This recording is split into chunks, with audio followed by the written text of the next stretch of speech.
Look, the Xperia lineup has always been different, and Sony knows it. They do not follow trends, they do not care about what everyone else is doing, and this phone, the Xperia VII, is proof of that. It is not trying to be everything for everyone. It is trying to be one thing done really well. So here's the deal. This phone costs nearly $1,400. That is serious money. And you expect something special for that kind of price, right? So the big question is, does the Xperia VII actually deliver, or is it just another Sony flagship that only a handful of people will ever understand? Right off the bat, when you pick this up, it does not feel like any other phone. It is narrow, tall, solid, almost like it was built more for holding than showing off. The Gorilla Glass Victus 2 on both sides, the aluminum frame, and the weight, it all feels engineered, not just assembled. Honestly, it feels more like a tool than a toy. And then you turn on the display, and you realize Sony still refuses to play it safe. It is a 6.5-inch LTPO OLED with a full 4K resolution, not some marketing trick, but actual 4K. Colors? Insanely accurate. Motion? Smooth like silk. It is the kind of screen that makes you pause for a second and go,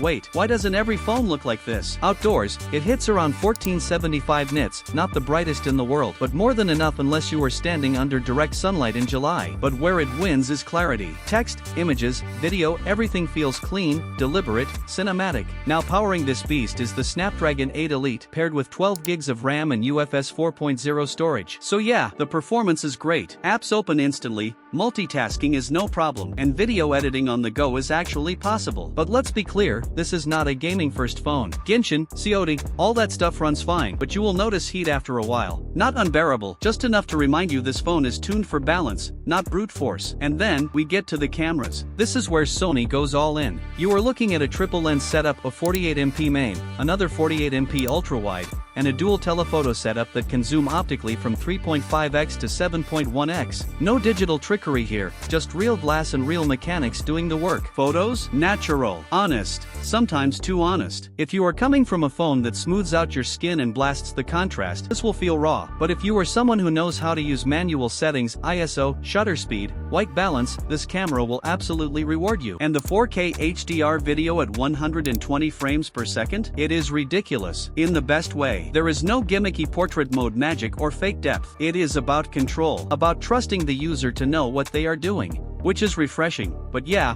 also not for everyone. One of the best surprises? Audio. You get proper stereo speakers, a 3.5mm headphone jack in 2025, plus support for high-res wired and wireless audio. You can plug in real headphones. You can actually enjoy music without compromise. And the speakers themselves? Loud, rich, way better than the tinny nonsense you get on most flagships. Battery life is solid too. 5000 mAh gets you through a full day easily, 14 to 15 hours of active use. Charging caps at 30 watts wired, 15 watts wireless, and yes, reverse wireless is here too. Not the fastest, but reliable. You will never worry about the battery with this phone unless you forget to charge overnight. Software is clean, mostly stock Android 15, and Sony is promising 4 major Android updates. That is solid. No bloatware, no ad spam, no weird overlays, just stable, fast, and functional. Now, let's talk trade-offs, because there are some. This phone is tall, like really tall. Pocket fit is awkward in some jeans. Charging is not slow, but it is not flagship fast either. And this camera setup, while incredible, expects effort. It is not made for people who want TikTok-ready results with one tap. But honestly, that is the point. This phone is not pretending. It is not trying to fake intelligence or pretend it is the smartest phone ever. It is just well-built hardware,